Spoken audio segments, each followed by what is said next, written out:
Test ప్రక్రియ పెట్టారు. పైన వాటర్ వస్తుందా రాదా అనేది తర్వాత ఈ మాత్రం ఏలో నుంచి పూర్తిసారి ఉంటుంది. పనులు ఇప్పుడు కూడా ల్యాండ్ ఎడ్యుకేషన్ కంప్లీట్ అయిపోయింది. నెక్స్ట్ పనులు స్టార్ట్ చేయాలి. ఎందుకంటే ఇప్పుడు 470 కోట్లు పెట్టంటే ముందు రైతులందరినీ కూడా ఒప్పించి రైతుల దగ్గర ల్యాండ్ ఎడ్యుకేషన్ చేయాలి కంటే అది మీకు రైతుకి నష్టం కలిగించే పని ఈ ప్రభుత్వం చేయదు.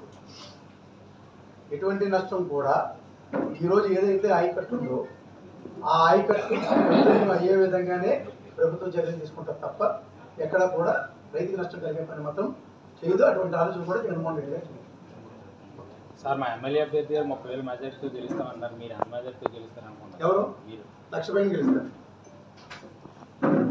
అది చెప్పాలి. 1,00,000 నువ్వు కూడా ఓటేస్తే 1,00,000 కూడా ఓటేస్తే 1,00,000. నాయుడు గారికి, స్థానిక శాసనసభ్యులు గణేష్ గారికి, వేదిక పెద్దలందరికీ నా హృదయపూర్వక నమస్కారం. క్లుప్తంగా చెప్పమన్నారు, 2-3 నిమిషాల కన్నా ఎక్కువ తీసుకోవాలి. ఎందుకంటే మీడియా అవునన్నాడు మంత్రి, కాదన్నాడు కంత్రి.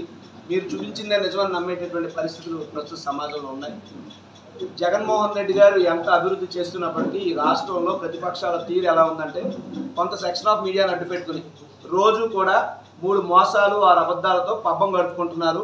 మా ప్రభుత్వం మీద, మా పార్టీ మీద, మా అభ్యర్థుల మీద బురద జల్లుతున్నారు. జగన్మోహన్ రెడ్డి గారు సింగిల్గా సింహంలాగా వస్తుంటే కూటమి పేరుతో వస్తున్నారు. అది కూటమి రాజకీయం కాదు, కుమ్మక్కు రాజకీయం. ఈ ప్రాంతంలో ఉన్నటువంటి అధిక సామాజిక వర్గం కాపు ఓటర్లను టార్గెట్గా చేసుకుని జనసేన సుమారు ఈ పార్లమెంట్ పరిధిలో 3 అసెంబ్లీ సెగ్మెంట్లు ఇవ్వటం కానీ, అదేవిధంగా బీజేపీతో పొత్తులో భాగంగా ఓ పక్క సీఎం రమేష్ రావడం కానీ, ఈ పరిస్థితులన్నీ చూస్తుంటే ఇది ఇందాకే చెప్పారు కొమ్మక్క రాజకీయం.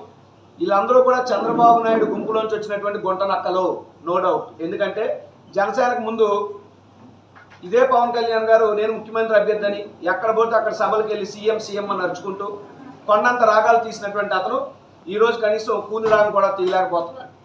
24 సీట్లు ముందిస్తే నాకు గాయత్రి మంత్రం ఇష్టం, అందుకని 24 సీట్లు నేను ఒప్పుకున్నా అన్నాడు. మరి ఇప్పుడు 21 సీట్లకు వచ్చాడు కదా, అంటే 3 పెళ్లిళ్ళు ఇంటూ 7 అడుగులు కాబట్టి 21 సీట్లు ఒప్పుకున్నాడు అన్నటువంటి ప్రశ్న పక్క వస్తుంది. అదేవిధంగా ఆ 21 మందిలో 11 మంది చంద్రబాబు నాయుడు తాలూకు మనుషులే. బీజేపీ పార్టీలో సీట్లు తెచ్చుకున్న వాళ్ళు చంద్రబాబు నాయుడు గారి తాలూకు మనుషులే. పాలనలో అభివృద్ధి లేదు అనడం అంతే అబద్ధం అవుతుంది. పెద్దలు సంక్షేమం గురించి మొత్తం చెప్పుకొచ్చారు. నేను 3 ముక్కలు చెప్తాను, ఎందుకంటే మీరు అందరూ కూడా ప్రతిపక్షాలు చేసే విమర్శల గురించి మాట్లాడుతున్నారు కాబట్టి సమాధానం చెప్తాను. ముత్యాలనాయుడు గారు అబ్బాయి గారి గురించి కూడా మీరు అడిగారు కాబట్టి చెప్తాను.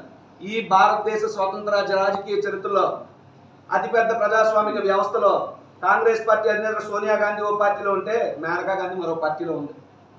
కాంగ్రెస్ పార్టీ అధినేత సోనియా గాంధీ, రాహుల్ గాంధీ ఒక పార్టీలో ఉంటే వరుణ్ గాంధీ ఇంకో పార్టీలో ఉన్నాడు. అంతేందుకు మన భారతదేశ ఫైనాన్స్ శాఖ మంత్రి, అప్పటి డిఫెన్స్ మంత్రి అయినటువంటి నిర్మలా సీతారామన్ గారు ఒక పార్టీలో ఉంటే పరకాల ప్రభాకర్ మరో పార్టీలో ఉన్నారు. మరి నాతో చెప్పింది ఎందుకయ్యా, ఏ రాష్ట్రం చూసినా ఏ రాజకీయ పార్టీ చూసినా ఇంటింట రామాయణాలు కామన్. అంత మాత్రాన మా పార్టీనో మా నాయకుల్లో విమర్శించాల్సిన అవసరం ప్రతిపక్షాలకు ఏమొచ్చిందని అడుగుతున్నా.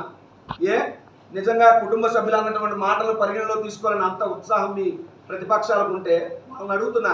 చంద్రబాబు నాయుడు సొంత మామ ఎన్టీ రామారావు గారు ఏమన్నారు, నా అల్లుడు గొడ్డు కన్నా హీనం, గాడ్సే కన్నా ఘోరం అన్నాడే.